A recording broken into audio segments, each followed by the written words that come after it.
ને જ્યારે સૂર્યનો ઉદય થાય ત્યારે સૌથી પહેલા દૂર શું થાય?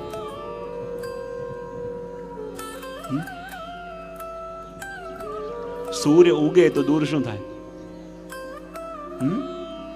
વહેલા ઉઠતા હશો તો ખબર હશે. જ્યારે સૂર્યનો ઉદય થાય તો સૌથી પહેલા દૂર શું થાય? બોલે અંધકાર દૂર થાય. એટલા માટે તો કહ્યું કે યન્ના માર્ગો ઉદયાત, યત નામ અર્ક ઉદયાત. યત એટલે જેના નામ રૂપી, અર્ક એટલે સૂર્યનો ઉદય થાય. અને સૂર્યનો ઉદય થતાની સાથે જ યુગો યુગોથી રહેલો અંધકાર દૂર થઈ જાય છે. કોના નામરૂપી સૂર્યના ઉદયથી? બોલે શ્રી ગુસાઈજી પ્રભુ ચરણના નામરૂપી સૂર્યનો જ્યાં ઉદય થયો. જો હમણાં નામ લઈશું તો માનજો સૂર્યનો ઉદય થયો. અને જ્યાં એક એક નામ, એક એક સૂર્ય હોય, અને જેવું નામનું વર્ણન થાય એટલે સૂર્યનો ઉદય થાય. હવે બતાવો, સૂર્યનો ઉદય જેવો થાય તો સૂર્યને આમંત્રણ પત્ર લખવા પડે કે અમારા ઓરડાની અંદર પણ પ્રકાશ નાખજો, અમારા ઘરની અંદર પણ અજવાળું કરજો. ક્યારે પણ સૂર્યને આમંત્રણ આપવું પડે છે? સૂર્યને ઇન્વિટેશન લેટર લખવા પડે છે? સૂર્યને વિનંતી પત્ર લખવું પડે છે? સૂર્ય ઉગે તો સૂર્યનો સ્વભાવ છે કે એનો પ્રકાશ આપણા ઘરની અંદર, આપણા ઓરડાની અંદર પ્રવેશ કરી જાય. એને આમંત્રણ પત્ર મોકલવા પડતા નથી, એને વિનંતી પત્ર મોકલવા પડતા નથી. એનો સ્વભાવ છે જ્યાં એને અવસર મળે અને અવસર મળતાની સાથે આપણી અંદર પ્રવેશ કરી દે. પણ આપણે પણ વર્ષોથી એવા પાકા રહ્યા, અને પાછા આપણે તો અમદાવાદના. એટલે સૂર્ય તો વર્ષોથી આપણે ત્યાં ઉગે છે, વર્ષોથી ઉગે છે, અંદર આવવાનો પ્રયત્ન કરે છે. પણ સૂર્ય ઉગે, એનો પ્રકાશ આવે અને પ્રકાશ આંખો પર આવે તો પછી ઉઠવું પડે, અને આપણને ઉઠવું ગમતું. બહુ સરસ. એટલે આપણે શું કરીએ? જેવો સૂર્ય ઉગે અને આપણે જાગવું ન હોય તો શું કરો છો તમે? શું? ઓઢીને સૂઈ જાઓ. બહુ સરસ. બીજું પડદા બંધ કરી દો. પછી બારી બારણા બંધ. વાહ!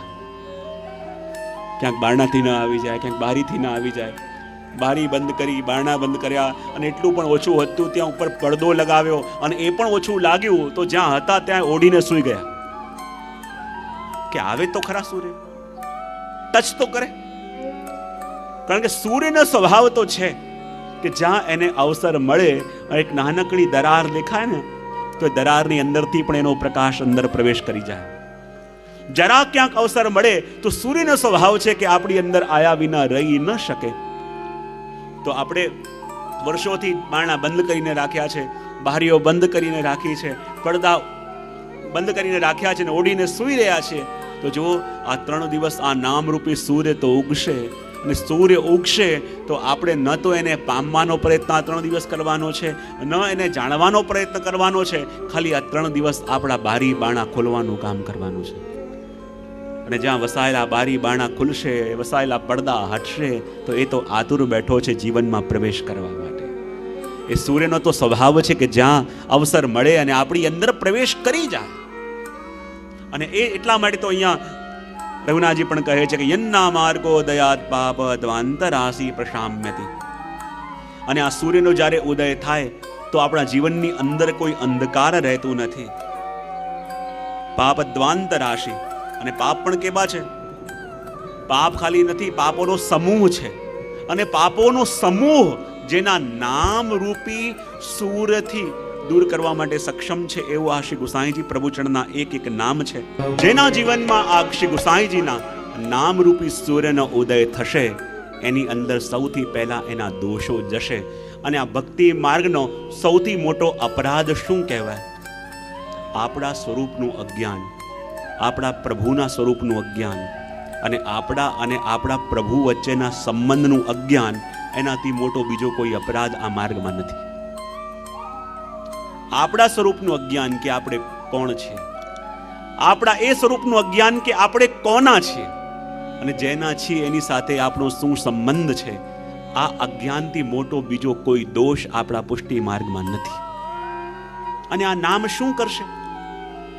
રઘુનાથજીએ સુંદર વાત કરી અને સુંદર એક રૂપક આપીને સમજાવ્યું કે જે દિવસે શ્રી ગુસાઈજીના નામરૂપી સૂર્યનો ઉદય થશે અને સૂર્યના કિરણો આપણી ઉપર પડશે તો શું થશે? બોલે આપણા ભક્તોનું હૃદય કમળ ખીલશે. શું થશે? વિકસંતી રદબજાની. આ સૂર્યથી શું થશે? આપણા ભક્તોનું હૃદય કમળ ખીલશે. અને જ્યારે ભક્તોનું હૃદય કમળ ખીલશે તો એ ખીલેલા કમળના અંદર રહેલા મકરંદની સુવાસ ચારો ઓર ફેલાશે. અને જ્યારે એ ખીલેલા કમળના મકરંદની સુવાસ ચારો ઓર ફેલાશે તો એનાથી લુપ્ત બનેલો એ લોભી ભ્રમર રૂપી આપણા શ્રીનાથજી બાબા ઉડતા ઉડતા આવશે અને આવીને ભક્તના હૃદય રૂપી આ સિંહાસન પર આવીને વિરાજમાન થઈ જશે. જો એક વસ્તુને ધ્યાનથી સમજજો. એટલે તો આ હૃદય રૂપી કમળ, આપણું હૃદય શું છે? બોલે કમળ છે. અને શ્રી ગુસાઈજીનું નામ શું છે? બોલે એ સૂર્ય છે. શું છે? અને કમળનો સ્વભાવ શું છે? કે જ્યારે સૂર્ય ઉગે ત્યારે એ ખીલે અને સૂર્ય જ્યારે આથમે ત્યારે કમળ બિડાઈ જાય. તો કહેવાય આ ભક્તો જ્યારે શ્રી ગુસાઈજીના સ્વરૂપથી દૂર થયા, જ્યારે શ્રી ગુસાઈજીના સ્વરૂપથી અજાણ બન્યા તો એ બધા જીવોનું હૃદય કમળ કેવું થયું? બોલે કલી જેવું બિડાઈ ગયું. કેવું થયું? બોલો તો ખરા. જે કમળ ખીલવું જોઈએ, કારણ કમળ ખીલશે તો એની સુગંધ ફેલાશે અને એની સુગંધ ફેલાશે તો અમારા શ્યામ સુંદર ગોતતા ગોતતા આવીને એના હૃદય ઉપર વિરાજમાન થશે, એના હૃદય સિંહાસન પર વિરાજમાન થઈ જશે. પણ શું થયું? જ્યારે સૂર્ય હટી જાય તો આ કમળ બિડાઈ જાય અને કમળ બિડાઈ જાય એટલે જે કમળ શ્રી પ્રભુએ આપણને આપ્યું હતું હૃદયમાં કે આ કમળને ખીલવજે, ને જે દિવસે તારું હૃદય કમળ ખીલ્યું તું પુષ્ટિ ભક્તિ માર્ગમાં આગળ વધશે. પણ જો આ કમળ બિડાયેલું ને બિડાયેલું રહી જશે તો એને જ ભક્તિ માર્ગમાં કહેવાય કલી દોષ. શું કહેવાય? આપણા પુષ્ટિ ભક્તિ માર્ગમાં જ્યારે કલિયુગની વાત આવે ને, કલિયુગ એટલે શું? કે જે હૃદયની કમળની અંદર આપણને કળીઓ આપી હતી ઠાકોરજીએ કે તારી સેવાથી ને સત્સંગથી આ કળીઓને ખીલવજે અને કમળ બનાવજે જેથી ઠાકોરજી આવીને બિરાજે. પણ આ કળીઓને ખીલાવી ન શક્યા અને આપણા હૃદય કમળ ખાલી કલી બનીને રહ્યા, ખાલી કળી રૂપે જ રહ્યા. એ તો કહેવાય આ કળીયુગ. અને કળી રહ્યા ખાલી અને કળી ખીલે નહીં એને જ કહેવાય કલી દોષ. શું કહેવાય? આપણે કહીએ છીએ ને કે ઠાકોરજીની સેવા કરવા જઈએ છીએ પણ મન લાગતું નથી. બોલે કેમ? આ કલી દોષને કારણે. શેને કારણે? શેને કારણે? અને કલી દોષ એટલે શું? કે હૃદયની અંદર જે કમળ આપણને આપ્યું હતું ઠાકોરજીએ અને કહ્યું હતું કે ભક્તિ માર્ગમાં જાય છે, આ ભૂતલ પર જાય છે, પણ જઈને શું કરજે કે આ કળીને ખીલવે, આ કળીને ખીલવીને એને કમળ બનાવજે. પણ આપણે આયા તો ખરા પણ આ કળીને ખીલવી ન શક્યા અને કળીના કળી રહી માટે આ કલી દોષ જ આપણને આપણી સેવામાં નડે છે. પણ આ કળી ખીલશે ક્યારે? જ્યારે જીવનમાં આ સૂર્યનો ઉદય થાય ત્યારે. અને સૂર્ય શું છે? બોલે શ્રી ગુસાઈજીનું એક એક નામ એ સૂર્ય છે. અને આ 3 દિવસ આ એક એક નામનું શ્રવણ આપણે કરીશું તો નિશ્ચિંત માનજો કોઈના હૃદયની અંદર હવે કળી રહેશે નહીં. એ ખીલીને એવું ફૂલ બનશે કે જેની ઉપર વિહાર કરવા માટે પ્રિયા પ્રીતમ પધારશે. કળી ન રહે અને ફૂલ બને એ જ તો આપણી ફલરૂપતા છે. એટલા માટે તો કહ્યું કે આ સૂર્ય શું છે? કે વિકસંતી રદબજાની તન્નામાની સદાશ્રય, કે જેના નામરૂપી સૂર્યનો ઉદય થતાની સાથે જ ભક્તોના હૃદયની કળીઓ ખીલી જાય. શ્રી યમુનાજીના પદોની અંદર પણ વર્ણન આવે ને કે પ્રાણપતિ વિહરત શ્રી યમુના કોલે લુબ્ધ મકરંદ કે ભ્રમર જો બસ ભય દેખ રવિ ઉદય માનો કમલ ફૂલે. માં શું કહ્યું? ઠાકોરજી ક્યાં વિહાર કરે? બોલે યમુનાજીના તટ ઉપર. અને પ્રભુ વિહાર કઈ રીતે કરે? જરા ધ્યાનથી સમજો. પ્રાણપતિ વિહરત શ્રી યમુના કુલે લુબ્ધ મકરંદ કે ભ્રમર જો બસ ભય દેખ રવિ ઉદય માનો કમલ ફૂલે. શું કહ્યું? પ્રાણપતિ એટલે કે ઠાકોરજી બોલે ક્યાં વિહાર કરે છે? શ્રી યમુનાજીના તટ ઉપર. બોલે કઈ રીતે? લુપ્ત મકરંદ કે ભ્રમર જો બસ ભય. રૂપક આપીને શું સમજાવે છે? કે જ્યારે સૂર્યનો ઉદય થયો તો કમળ ખીલ્યું. કમળ ખીલ્યું તો એની મકરંદની સુવાસ ચારો ઓર ફેલાવા લાગી અને સુવાસ ફેલાવા લાગી તો એનાથી લોભી ભ્રમર એવા ઠાકોરજી ઉડતા ઉડતા આવ્યા અને આવીને ત્યાં સુંદર નૃત્ય કરવા લાગ્યા. તો આપણું હૃદય પણ કમળ છે, પણ કળી રૂપે છે. એને ખીલવવા માટેનું આ એક એક નામ, માનો એક એક સૂર્ય હોય. જો આ આખા જગતને અજવાળવા માટે એક સૂર્ય કાફી છે, પણ આપણું કેવું ભાગ્ય, આપણી સામે તો 108 સૂર્ય છે. એક એક નામ 108 સૂર્ય જેવા. અને 108 સૂર્ય હોય પછી આપણા જીવનમાં અજ્ઞાન ક્યાંથી રહે? અને જો એક વસ્તુ બહુ ધ્યાનથી સમજજો, આપણા પુષ્ટિ ભક્તિ માર્ગમાં નામ અને નામી આ બંનેમાં કોઈ ભેદ નથી. કઈ બે વસ્તુ કઈ? નામ અને નામી એ બંનેમાં કોઈ ભેદ નથી. શ્રી ગુસાઈજીની સમક્ષ તમે પ્રગટ બેઠેલા હો અને શ્રી ગુસાઈજી જે કૃપા કરે એ જ કૃપા કરવાનું સામર્થ્ય એમના નામની અંદર પણ છે. જો આ દુનિયામાં નામ અને એને અનુરૂપ વર્ણન યા લક્ષણ બહુ ઓછા જોવા મળે. નથી આવતો. પેલો મુસાફર ચાલતો ચાલતો જતો હતો, એને જોયું કે કોઈની અંતિમ યાત્રા જઈ રહી છે. એને પૂછ્યું, આ ભાઈ એ કોણ પહોંચી ગયા? બોલે, આ તો અમરભાઈ છે. બોલે, કેમ હોઈ શકે? અમર તો એને કહેવાય કે જે ક્યારે મરે નહીં. અમર તો એને કહેવાય જે ક્યારે મરે નહીં, તો પછી એની અંતિમ યાત્રા કેમ જાય છે? બોલે, તો ખાલી નામ છે, નામ હોવાથી શું થાય? પેલો ચાલતો ચાલતો આગળ ગયો, અને ચાલતો આગળ ગયો તો ત્યાં કોઈ 2 પૈસા માટે ભીખ માંગી રહ્યું હતું. અને જ્યાં 2 પૈસા માટે ભીખ માંગી રહ્યું હતું, એને પૂછ્યું કે આનું નામ શું છે? બોલે, મારું નામ કુબેર છે. એટલે શું વાત કરે છે? કુબેરની પાસે તો દુનિયા જાય લેવા માટે, અને આ લોકો પાસે યાચના કરે છે, આવું કેમ? બોલે, કુબેર ખાલી નામ છે, નામ હોવાથી શું થાય? ચાલતો ચાલતો આગળ ગયો તો ત્યાં એક અંધ બહેન કોઈ જતા હતા. બોલે કે આનું નામ શું છે? બોલે, આનું નામ સુનયના છે. બોલે, સુનયના તો એને કહેવાય જેના બહુ સુંદર નેત્ર છે, પણ આ તો જોઈ શકતી નથી, તો આનું નામ સુનયના કેમ છે? બોલે, એમાં શું થઈ ગયું? આ તો ખાલી નામ છે, નામ હોવાથી શું થાય? આ જગતની અંદર કોઈ પણ તમે નામ લો તો એના નામમાં, એના લક્ષણમાં કોઈ લેવા દેવા ન હોય, પણ જ્યારે પણ ભગવત સ્વરૂપનું નામ લેવામાં આવે તો જે નામ પુકારવામાં આવે એ લીલા ત્યાં પ્રગટ થાય. જે નામ લેવામાં આવે એ એક એક સ્વરૂપ, એ એક એક ચિંતન એના અંદરથી પ્રગટ થાય. જ્યારે શ્રી ગુસાઈજીના એક એક નામનું અવગાહન આપણે કરીએ અને એક એક સ્વરૂપ શ્રી ગુસાઈજી ત્યાં પ્રગટ થાય. કારણ કે નામ શું છે? એ બીજ છે, અને એક બીજની અંદર વૃક્ષ છુપાયેલું હોય કે ન હોય? હા કે ના? તો પડે. નામની અંદર બીજ છુપાયેલું હોય, અને બધા બીજ તમે જોઈએ તો બીજ એક સરખા લાગે, પણ જ્યારે એને વાવો, એને સિંચો, એની કાળજી રાખો, એને અંકુરિત થવા દો, એને મોટું થવા દો, તો પછી ખબર પડે કે આ કયું ફળ આપવા વાળું છે. અને એમ શ્રી ગુસાઈજીના અલગ અલગ નામ, એ પણ અલગ અલગ શ્રી ગુસાઈજીની નિકુંજો છે. એ પણ શ્રી ગુસાઈજીના અલગ અલગ લીલા સ્વરૂપો છે. અને કયું નામ આપણા હૃદયની અંદર રોપાઈ જાય આપણને ખબર નથી, પણ જે પણ નામ રોપાય એનું સિંચન જરૂર કરજો, એનું જાળવણી જરૂર કરજો, અને અંકુરિત થાય તમે અનુભવ કરશો. અને જ્યારે ફળ લાગશે ત્યારે ખબર પડશે કે જેના હતા હવે એની સાથે જોડાઈ ગયા છે. અને એ જ તો આપણી ફલરૂપતા સિદ્ધ થઈ કહેવાય. તો એટલા માટે તો અહીંયા કહ્યું કે એવા નામ સ્વરૂપોનું આપણે ચિંતન કરીશું કે જેનું એક એક નામ એ સૂર્ય જેવું છે.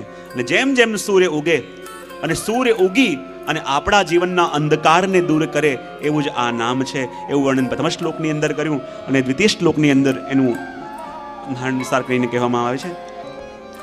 અનુષ્ઠોગમિ છંદ ઋષિરગ્નિ કુમારજ સર્વશક્તિ સમાયુક્તો દેવ શ્રી વલ્લભ આત્મજ. કહ્યું કે આની અંદર છંદ કયો છે? તો કહે અનુષ્ટુપ છંદ. છંદની વાત કરી પછી કહે કે ઋષિરગ્નિ કુમારજ. જો કોઈ પણ મંત્ર હોય ને, એ મંત્રના નિર્માતા કોઈ ના હોય, એના દ્રષ્ટા ઋષિ હોય. કે આ મંત્ર કોને અનુભૂત થયો, આ મંત્ર કોણે જોયો, અને કહેવાય કે આ મંત્ર છે એક એક નામ, તો એના દ્રષ્ટા ઋષિ કોણ છે? તો કહે ઋષિરગ્નિ કુમારજ. અને ઋષિ છે અગ્નિકુમાર, એટલે સ્વયં પોતાની વાત કરી અને કહે કે સાચા અર્થમાં આના દેવ કોણ છે? જો મંત્ર હોય એનો છંદ હોય, પછી એના દ્રષ્ટા ઋષિ હોય, એ મંત્રના આધિપતિ દેવ પણ હોય. જે પણ મંત્ર આપણે કરતા હોઈએ એની અંદર આ વસ્તુ જાણવી બહુ જરૂરી. બોલે કઈ કઈ? સૌથી પહેલા શું કહ્યું? છંદ. બીજું એના દ્રષ્ટા ઋષિ, અને ત્રીજું કહ્યું કે એ મંત્રના દેવ કોણ? તો આ ત્રણેયની વાત અને ત્રણેયનું વર્ણન આની અંદર રઘુનાથજી કરે છે. અને કહે છે કે આનો છંદ છે અનુષ્ટુપ છંદ.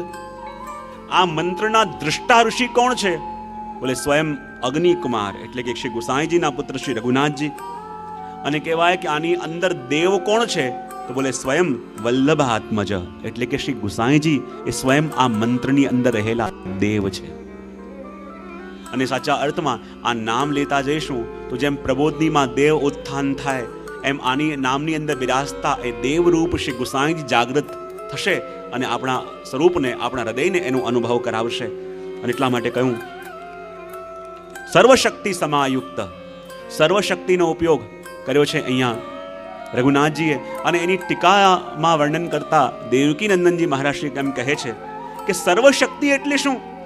તો સર્વશક્તિના બે અર્થ દેવકી નંદનજી મહારાજ શ્રી બતાવે છે અને કહે છે કે સર્વશક્તિ એટલે પ્રભુની લીલા શક્તિ અને બીજો પ્રભુનો લીલા પરિકર. શું કહ્યું?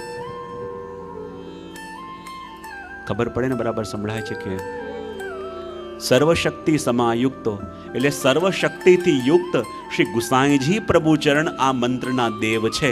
તો સર્વશક્તિ એટલે શું? શ્રી ગુસાઈજીની સર્વશક્તિ શું છે? બોલે એક તો પ્રભુની લીલા અને બીજું પ્રભુનો પૂરો લીલા પરિકર. શ્રી ગુસાઈજીની સમગ્ર લીલા અને શ્રી ગુસાઈજીની સમગ્ર લીલા પરિકર. વસ્તુ સમજમાં આવી? હા કે ના? હા યા ના? હા બોલતા હોય સમજાવો મને જરા, ખબર પડે કેટલી સમજમાં આવી છે. ફરી એક વાર કહી દઉં, આ શ્રી ગુસાઈજીનું એક એક નામ શું છે? એક એક મંત્ર છે. શું છે? શું છે? બહુ સરસ. અને મંત્રની અંદર બિરાજેલા દેવ કોણ છે? છંદ કયો? અનુષ્ટુપ છંદ. આના દ્રષ્ટા ઋષિ કોણ? કોણ? રઘુનાથજી. આ મંત્રની અંદર બિરાજતા દેવ કોણ છે? શ્રી ગુસાઈજી સ્વયં. અને શ્રી ગુસાઈજી પ્રભુચરણ એક એક નામની અંદર કઈ રીતે બિરાજે છે? સર્વશક્તિ સમાયુક્તો. અને સર્વશક્તિ સહિત બિરાજે છે. તો શ્રી ગુસાઈજીની સર્વશક્તિ એટલે કઈ? બોલે ગુસાઈજીની કરેલી સમગ્ર લીલાઓ અને શ્રી ગુસાઈજીનો પૂરો પરિકર એટલે 252 વૈષ્ણવ આ એક એક નામની અંદર જોડે બિરાજે છે.